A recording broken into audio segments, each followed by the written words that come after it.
this, it was in regards, as I presume, for his contract. So it was presumably a screen acknowledging receipt of the letter that we saw at 365.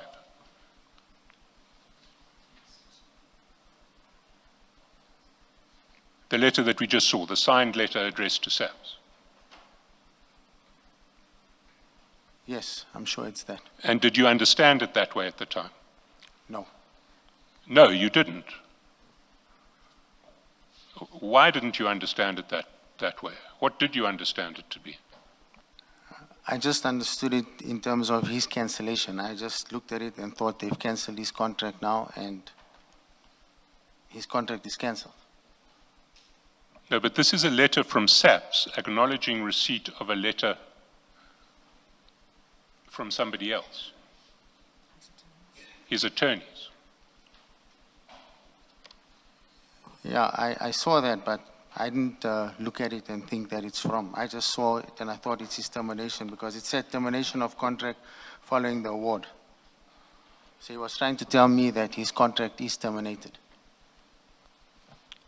No, he'd already told you that his contract had been terminated. He told you, at the very least, by sending you the letter which took issue with that termination. That was the letter at 365 that he sent to you the previous day.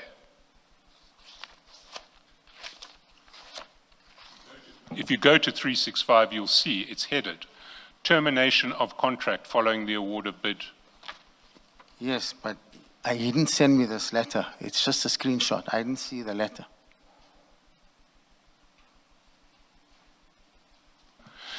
So, why did you think he would send you a screenshot from SAPS? Mr. Matlala owes me money, so he's going to send me those screenshots. But the screenshot says, receipt of your correspondence is hereby acknowledged. I will bring it to the attention of the National Commissioner. Like I said, he sent me this based on termination. Sorry, based on the termination? Yes. When I looked at it, I saw termination, so I thought he's trying to tell me his contract is terminated. But he'd already told you that the night before. Yes, he was probably trying to send me proof. That's how I read it. I see. Look, I want to put it to you that it's fairly self-evident why he would send that to you. He would send it to you to say that the letter I shared with you yesterday has now been sent to the SAPS. I shared no letter with him on the previous day, Council. Well, he shared a letter with you yesterday, 365. No, I never received this letter. Sorry. Your version now is that at 13:05/1948, when he sent you the WhatsApp with an attachment described draft letter to SAPS National dated 13 May 2025, you didn't receive that.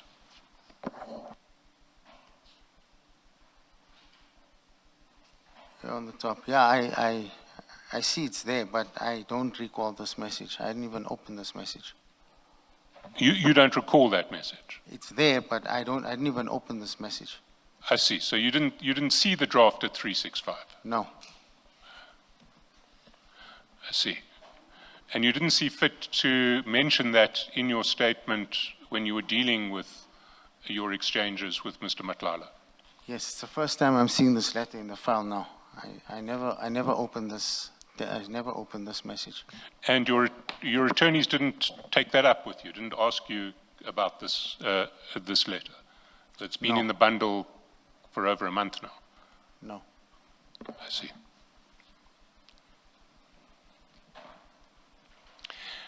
Anyway, we're still dealing with Mr. Matlala's alleged avoidance of you.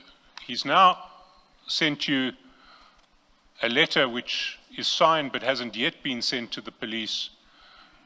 On the 13th, he sent you a screen from the police acknowledging receipt of that letter on the 14th. On the 14th.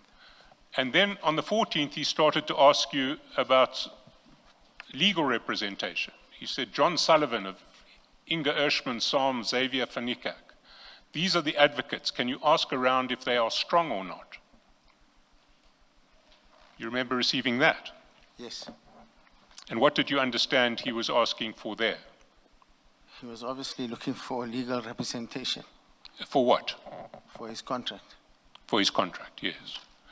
So what I want to put to you is that if one actually looks at the correspondence, there is nothing there that is consistent with your version, that after the 6 May email, Mr. Matlala was avoiding you.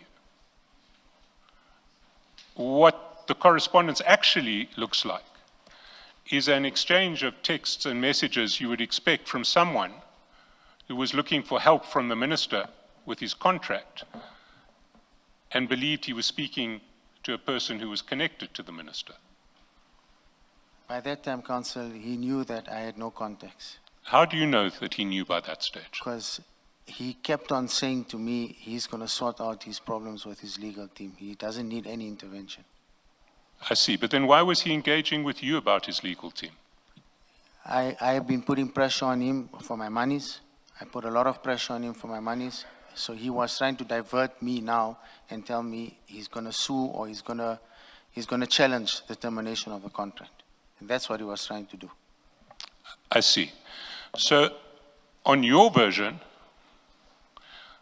reconstructed with the benefit of hindsight, he knew that you were in cahoots with Mr. Mogotsi and were pretending to have a relationship with the minister. I think it was the other way around. He was, from what I see now, after this, whatever was exposed during the commission's times, I can now see that the two of them were playing me. I was in the middle. I see. So how do you understand this extensive correspondence after the 6th of May in the light of that theory?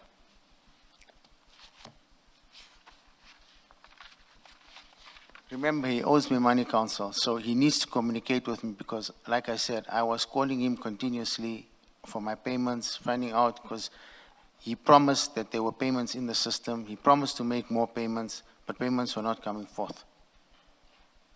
So he's not avoiding you at all. He's engaging with you continuously to try and get you off his back. He was avoiding on the issue of payments.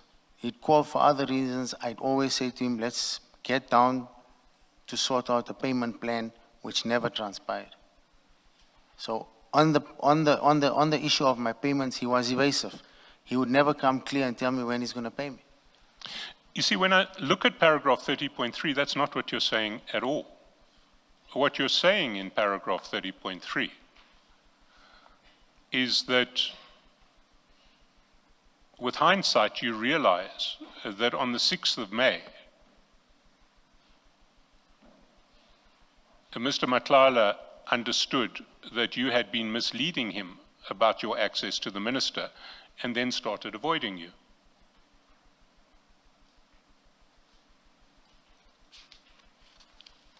Yes. But the facts show that he didn't start avoiding you at all. In fact, he increased his communications with you. If you compare the period from 6 to 14 May, to the period that comes before it, it is probably the period of most intense conversation between you. So why did you say he started avoiding you? He started avoiding me on the issue of a payment plan. He didn't want to come and sit down and draw up a payment plan. So he kept on managing me with these calls, kept on calling me, kept on saying, no, we'll do it today, we'll do it tomorrow. The day that he came to my house, he was very impatient. He didn't want to wait at all. He was in a hurry. And I said to him, I've got a copy in my hand. We need to sign something. I'm on my way. I want to put it to you that you have tried in this statement to create a version of Mr. Matlala cutting off communication with you when he realizes that you do not have purchase with the minister. But in fact, that is not what the objective evidence shows at all. he didn't realize that you didn't have purchase with the minister? He did.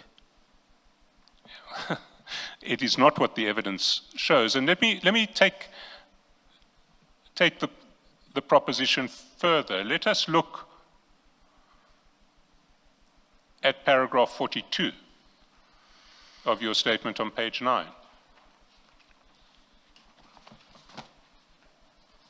You say, Vusi ceased responding to me in or about May 2025. Yes. Now, as late as 14 May, he was messaging you asking for advice on advocates. You see that on page 32 of the evidence bundle? Yes. Later that day, he was arrested, and he's been in custody ever since. Yes. Did you try to contact him in custody? No. So when did he stop replying to you? On that day, on the last day, I tried to call him. I couldn't get hold of him the day before. I can just go back to the calls. I think before he got arrested.